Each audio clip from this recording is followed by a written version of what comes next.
welcome to this latest episode of the Picture Hub Show. I am Costa the creator, and today with me is Wendy and Liane. In this episode, we will be talking about engagement.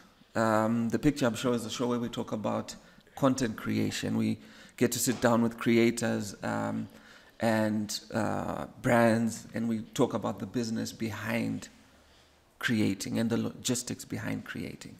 So Wendy, tell us, who is Wendy and what does Wendy do?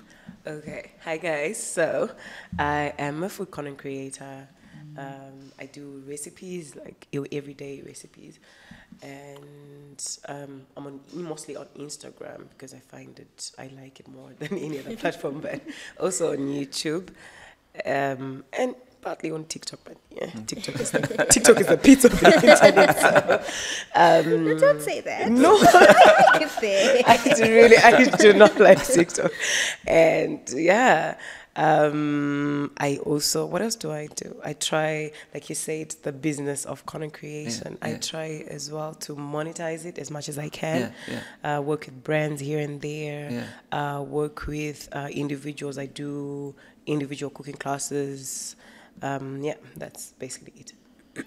And Liane?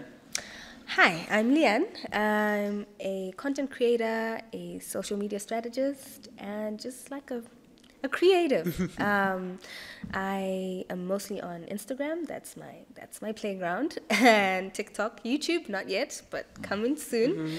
Outside of content creation, I work in the real estate industry, so that's kind of like my 9 to 5. I'm trying to merge the two, hopefully soon.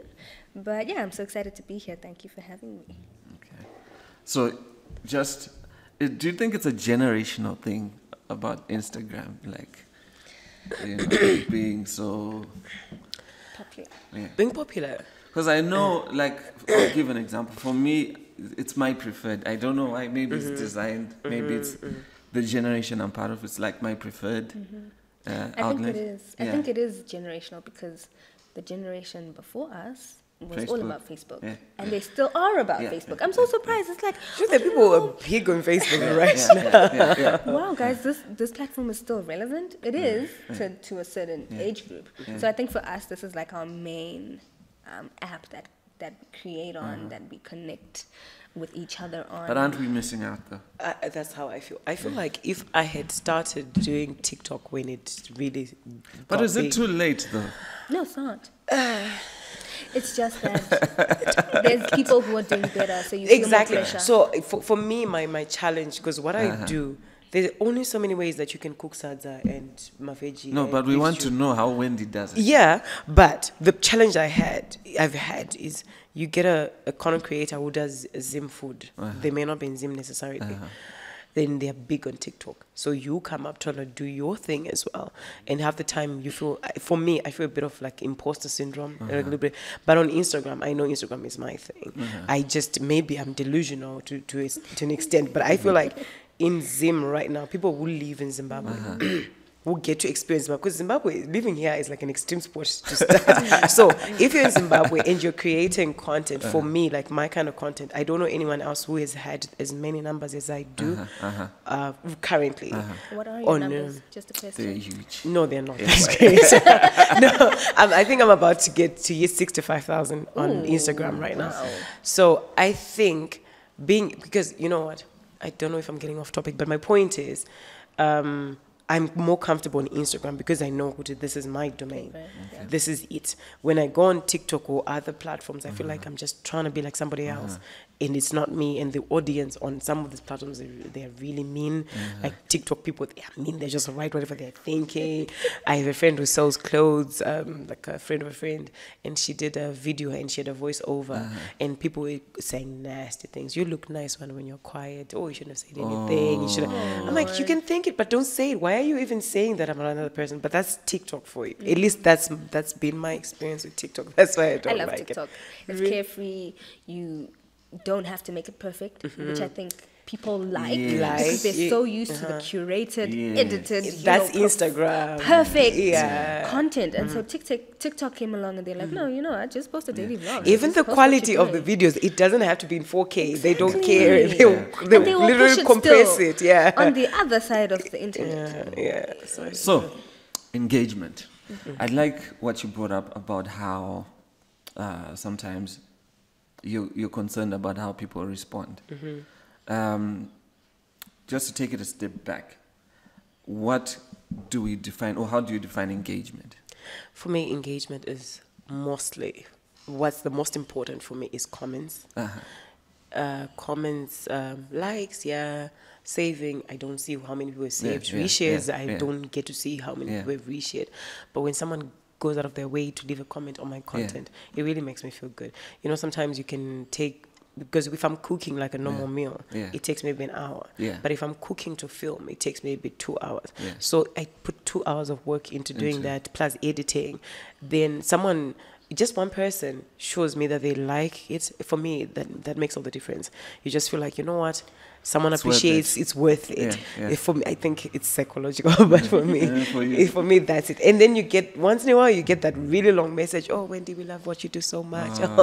It's like, I want to wear that message on my head the whole day. But yeah, that's how I define engagement. Comments, messages mostly. And then when I get to meet people in public for randomly, they're like, I love your Instagram. Oh, I love Instagram. I'm like, oh, thank you. That's what I appreciate. And I think for me, engagement is how people relate to and interact with my content. So that can be comments, like you said, saves, likes, and shares, as in reshares on their stories. I feel like it also shows that your audience is feels free enough to talk to you. And it usually has to be like a two-way street. The other thing, I forgot, the relatability. So for me, it's just how my followers relate to my content and how they respond to it, which I think is the most important thing when you are posting content on social media. Okay.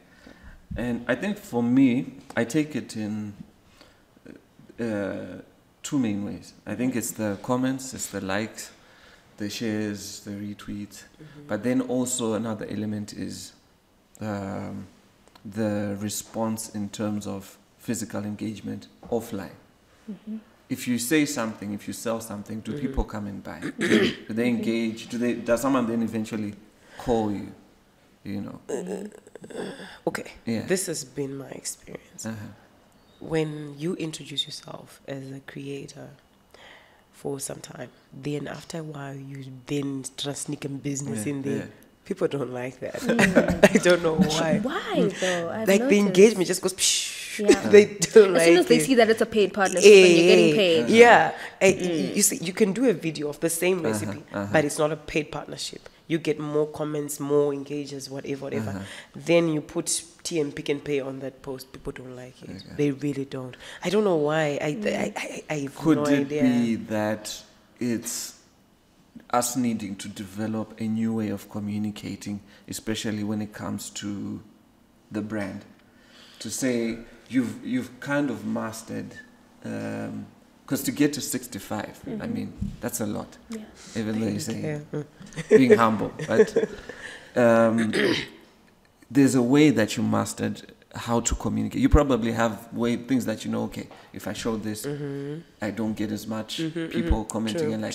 So then, with time, you have been tweaking your formula to where now you've got it down to saying, okay, if I'm creating for, it takes me 2 hours, you know. So could it be that it's just we have to then go through that whole process of trying to build engagement differently with paid brands? I think so, because what's popular right now is the UGC, user generated content, and most creatives do actually find a way of, you know, you get a package, you get PR from a brand, but then you have to make it you have to put your touch onto it. So I think the more you master that, the more people are more willing to even engage with your paid promotions. But the minute they see that you're stepping out of yourself, and you're now curating something that's specifically for them and at the angle that they want, people don't like that staged content. They like the authenticity that an individual like Wendy brings, or an individual like Liane brings, or an individual like Costa brings. So I think striking a balance between, obviously they will give you a guideline on this is what we want, yada, yada, yada. But you also have to give them, you know, a notice, Kuti. As much as you guys want this, this is kind of how I do my things. my way. Yeah. I will send you a draft. If you're not happy with it, we can part ways because you need someone else, clearly. But for me and my followers, I know they like this. I know they engage Or you can with get this. it professionally done. If But that's then what now you the want. question for me is, does that not limit your growth? Because imagine 5 years or 10 years down the line, if you use the same formula, we've seen the same way you make sadza or whatever it is, does that not come to bite you in the end if you're not reinventing yourself? I think you have to do it within the boundaries of who you are trying to be. It's the same thing. I am not going to try to be like you so that I can please the paying customer and whatever. No. And I also think the other thing with trying to get engagement when it comes to paid content, I've noticed there are certain creators that I follow, lifestyle creators.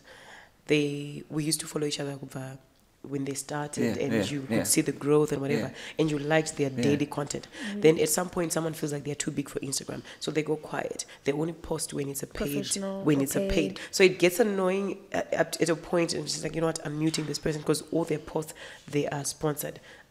I followed you not because you're trying to sell me something. I just followed you for you. So at least maybe is me or is you, Liane, you try to make sure if you're getting 5 paid gigs per year, put something in between those gigs. Just don't leave your Instagram dry and then you wait for March when you get a paid gig, then you wait for June, because it becomes very annoying to the person who's trying to get entertained, because you were on our phones for entertainment. I'm not trying to buy anything when I'm on Instagram. I'm just trying to engage with fun content. So let's try to keep it fun for people and less of I'm selling this, I'm selling. So we know you're selling it, but just, I don't know.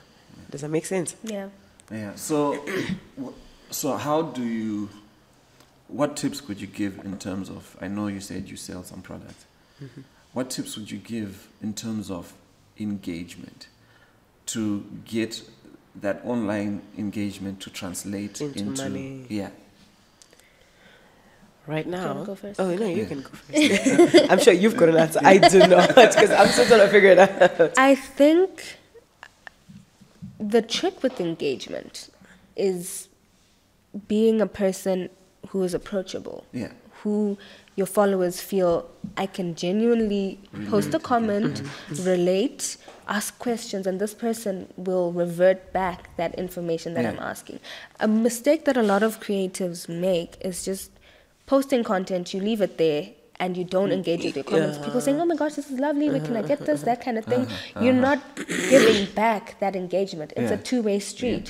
So I feel like the more people are comfortable with engaging with you, there's a bond, there's trust in what you're saying and what you're releasing. So the more that people trust you, the more they will be forthcoming in, like, you know, getting to actually understand what it is that you're posting about, and then go to the page, you know, explore what they might like. They might not like what it is you're marketing there, but the company might have different things that they may like. So it's not, brands really mistake content creators for sales agents. We are not. We are not What's sales. the difference? If your product is not working for people, We are not sales agents. What's the difference? We are influencers and content creators who want to increase the brand awareness.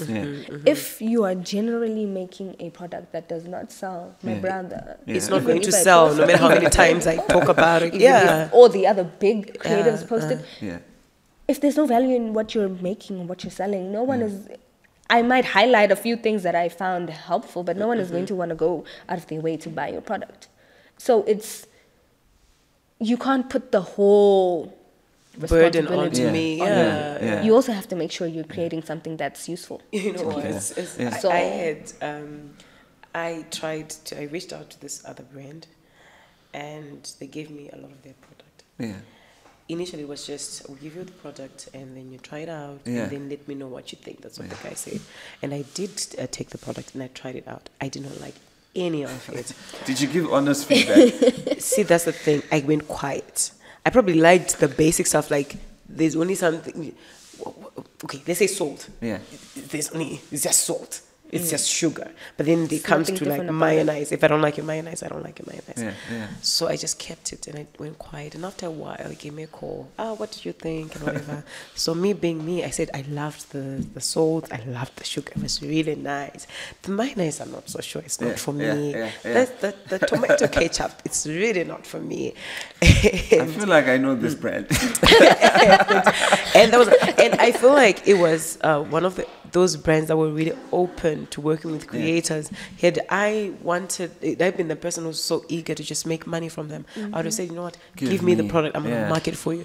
But I thought myself, authenticity, and people need to trust what I'm telling them. I am building like a reputation. I don't want to be the person who tells someone and then it doesn't work for them, and then it makes me look bad. It makes me looking for money. I know that it may not be that deep for other people. Maybe I'm sitting at 500 followers and you think my word is not worth that much, but to me it is, because it's all I have in these Instagram streets. So I really need to make it make sense. And then the other thing that I think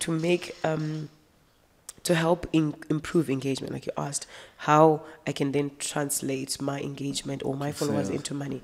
I think that one of the things that I've sort of seen and appreciate about certain people who are these big numbers, we have these big numbers, is become so good at what you do that people, even if they don't like you, your influence is just there. I have a friend who sells Ankara, African Java.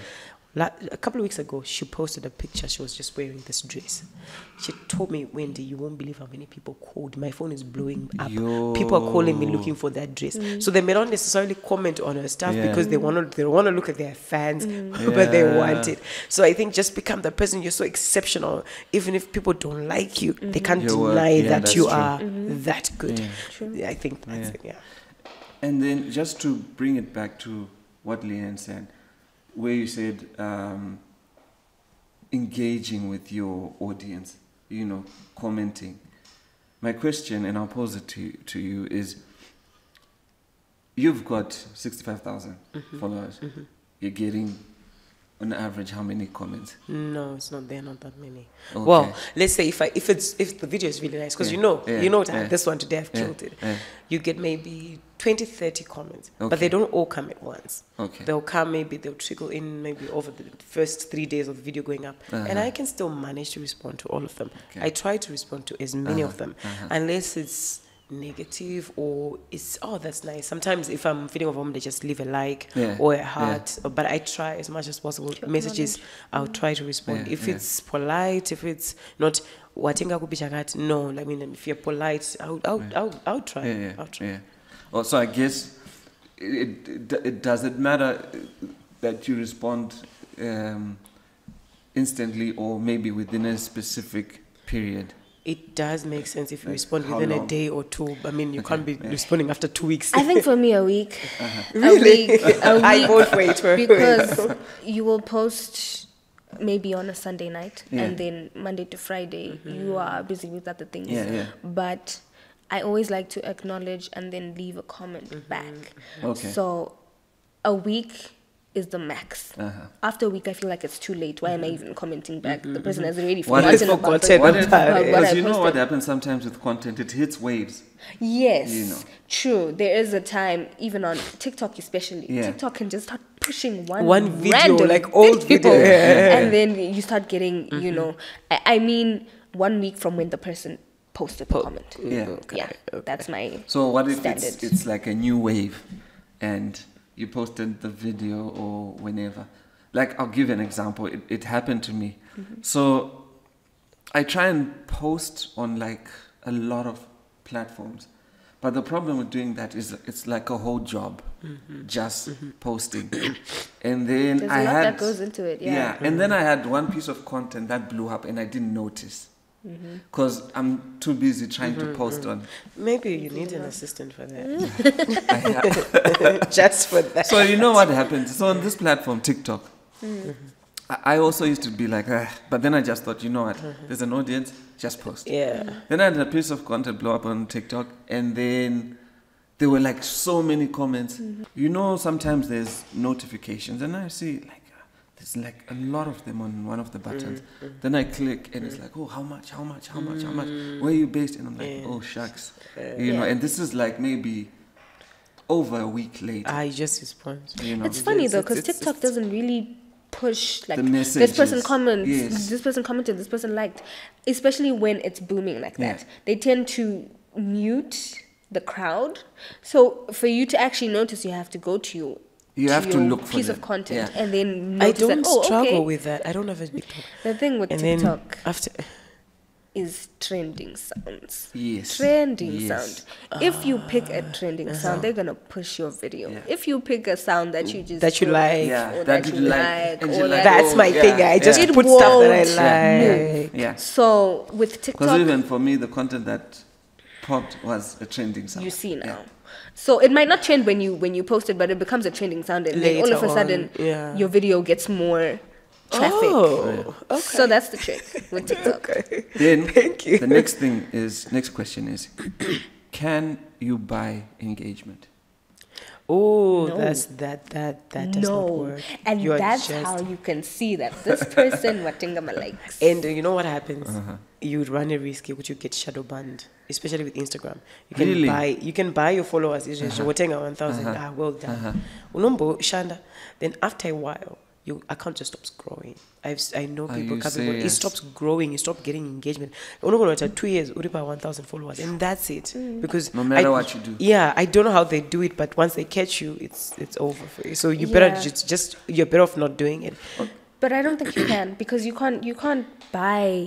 You can buy likes, maybe. You can't buy comments. You can't unless they're bots, and you can see Gucci, Yeah, you can- Rajesh you get- 101. This is clearly a bot. You can't buy reshares. You can't buy saves. But and can I all those ask you a things. question then on that point? What about boosting? Is that not a form of buying? Sponsored posts. Yeah, well, like boosting. the ones yeah. that you pay for. Yeah. Isn't that a form of buying engagement? Engagement. Yeah. This is what I've done, because sometimes I'll be having a group class and I want to market it to people. So I've done it before, like you pay for an ad, but it's not like I'm not boosting like a video. It's a flyer for a class that I'm doing. Yeah. And what I've noticed, I don't know, maybe Instagram needs to fix this. Yeah. For the 65,000 people that are already on my Instagram, and I'm trying to boost this post to show people outside of that, you find that the same people who see your content are the same people who are seeing that sponsored ad. I don't know why. And they keep showing it to the same people. People will get tired of it. Don't you, in the settings, aren't you able to then target a specific? I have like a group. I target people like 10Ks from my house so that people don't complain about the distance to travel. And then age group, and then interests. It show people who are interested in food, who are interested in eating out, whatever. Yeah. I do that, but I've never seen results really. I remember there was a time when I advertised. I was doing like a meal prep. Yeah. I advertised that. I didn't get anything out of it. I only got one client who said, I saw your ad. Nothing else. Nobody else, nothing.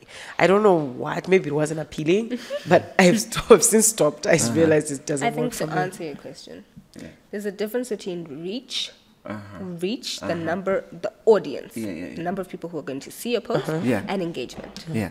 Sorry. You have no guarantee that because you have a reach of 20,000 or That- 10,000, that they are going to engage with the you. content. Because you know what, when I see sponsored, Yep. I just quickly... But why don't they do something about that? Because it's clearly an Don't write issue. that it's sponsored. Well, Just but people say- need to know, because Why? I'm seeing a random face. I don't know you, and you've popped up on my For You page, and part of me is like, okay, I want to kind of see who I'm following.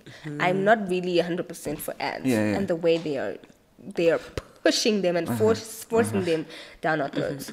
But paying for your post to get boosted doesn't really. Because I know when you engagement. when you boost, they ask you questions, and I know one of them is, do you want to get messages? Do you want to get likes? Do you want to? Go to your Yeah, isn't website. that the same as buying? I don't think so. I think you're buying paying money is and unethical. then- Paying for advertising. Every business advertises cost. That's how business works. So if you advertise, I don't. It's not like you're begging people to follow you, or just because you've seen my sponsored ad, your account is going to follow me automatically. No, that's not how it works. So it's not the same. Because my next question was going to be, if we've said, okay, buying like from those guys who inbox you could get X amount is not a good idea. But what about boosting? If, say, you boost and your item happens to perform well, would you say your account increases by, an extra 100, say it did really well, maybe it's 1,000. Do those people who follow, would you say they would engage with your content after? And are they genuine followers? I feel like that's a subjective question, but in my opinion, They're real. they are real people who have taken time to visit your page. And just because I visited your page doesn't mean I'm going to follow you half the time. So the fact that they went a step further and followed, half of the time they're a fan. The other half of the time they're a hater and they just want to see what this person is up to. But I think it's a safe bet to say yes. Those genuine followers, that growth after the paid partnership or the paid content, half of the time it is genuine. But you know what? And the thing is, strangers are usually your biggest supporters on social media. Your circle, the people you know, I think it's there. It's like, okay, I'm trying to help my friend, my homie. They just posted this and this is good. But like complete strangers who you don't know. Always DM me like, oh my gosh, I love your content. It's so relatable. You inspire me. I want to be like you. What? Can you give me tips? And it's someone you don't even know. So I think it's risky. It's 50-50 for me. Yeah. And then for you? You said, are they real people? That was your question. Yeah, they are. You know what? Your Instagram, you follow people that you like, right? Yeah. No matter how you've come up, you've seen their profile. So whether it was sponsored or whatever, if you like me, you like me. And you're a real person. That's it. I don't want you to have this negative, I'm not saying you do, but I'm just telling you, don't have like this negative perception of boosting posts and thinking it's a way to buy followers, because it's not guaranteed.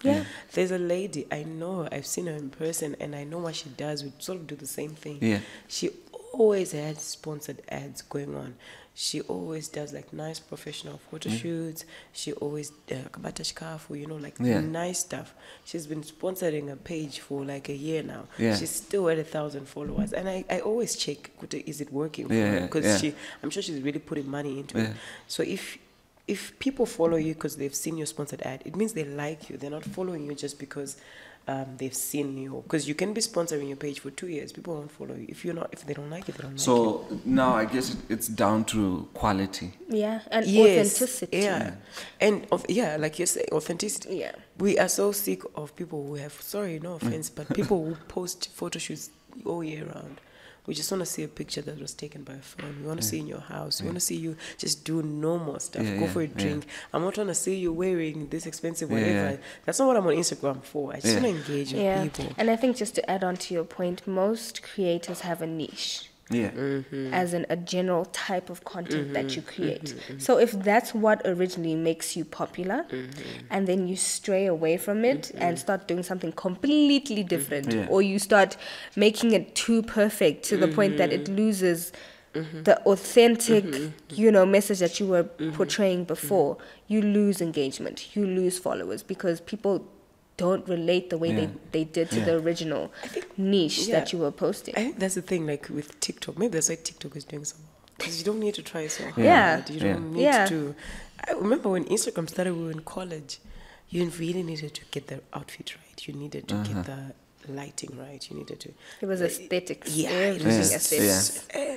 But with TikTok, you just come as you are. So I suppose it makes it also easy to create content, because you don't stress too much about how everything is looking. But I think that's it. We've answered in conclusion. We're already done. I was enjoying this. So give me your 3 tips to increase engagement, Liane. Okay. I will take from Kefilwe Mabote's book on, it's called Influencer Deluxe. Number 1, authenticity. Be authentic in everything you're doing. Make it relatable to your audience by just being you. Yeah. Yes, it can be a polished version of you, but don't make it so plastic. Yeah. Right. One. Number two, consistency. Yeah.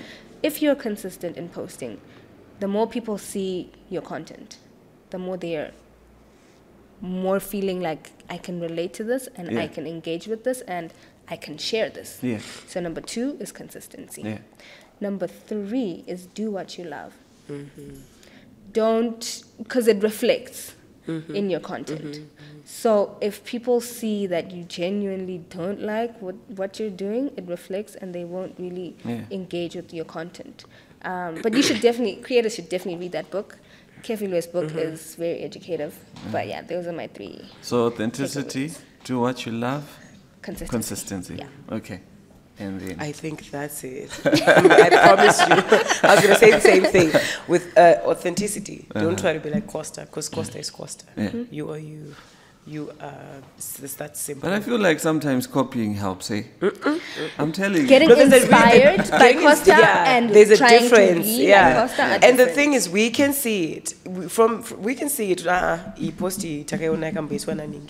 are you trying to do the But same sometimes, thing? how do I? If I'm a fast follower, how do you know who started first?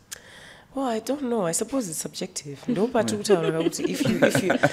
if I feel like your content is boring, that's it. I've decided it's boring. You know, you can try to explain. No, you guys, I've been trying to send this message across, but you're not getting it. But if someone already decides, I don't like you, that's it. So the idea is just to be yourself, and it makes it easier for you to be consistent if you're yourself, because you're not trying to be like somebody else. And I think the thing with consistency, there was a time when we were struggling with Instagram. Some of my friends as well. Instagram was really pushing accounts who were being consistent. So you were thinking, do I need to post every day? No, post actually every day. Yeah. So there's a difference between being consistent. Post maybe 3 times a week.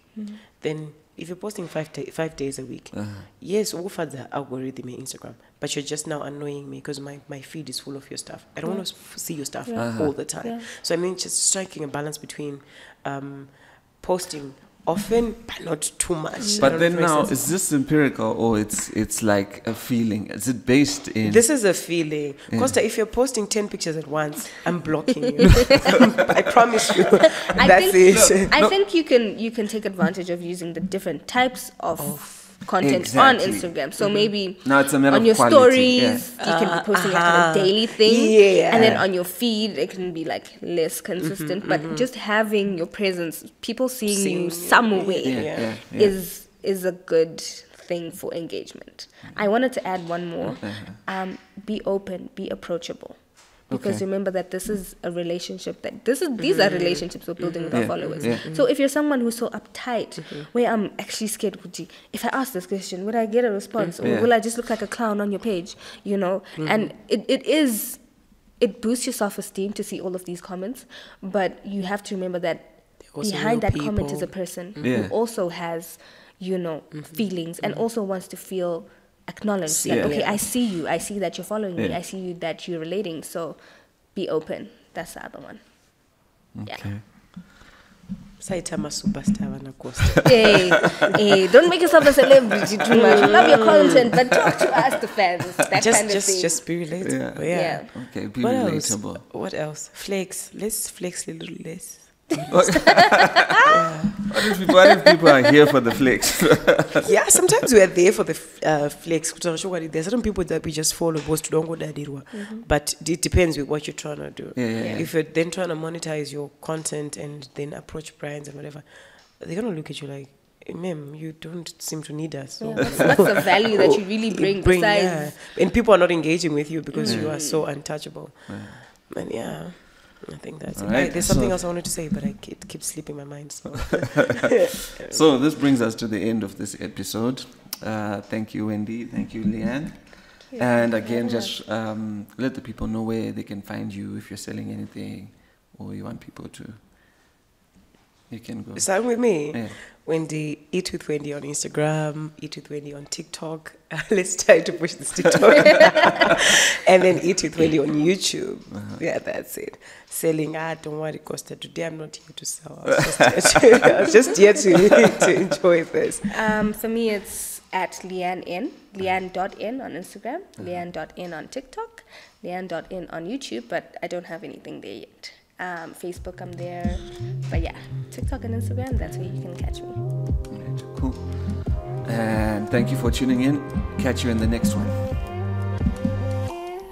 Picture Hub is a fully fledged content creation studio based in Harare, Zimbabwe.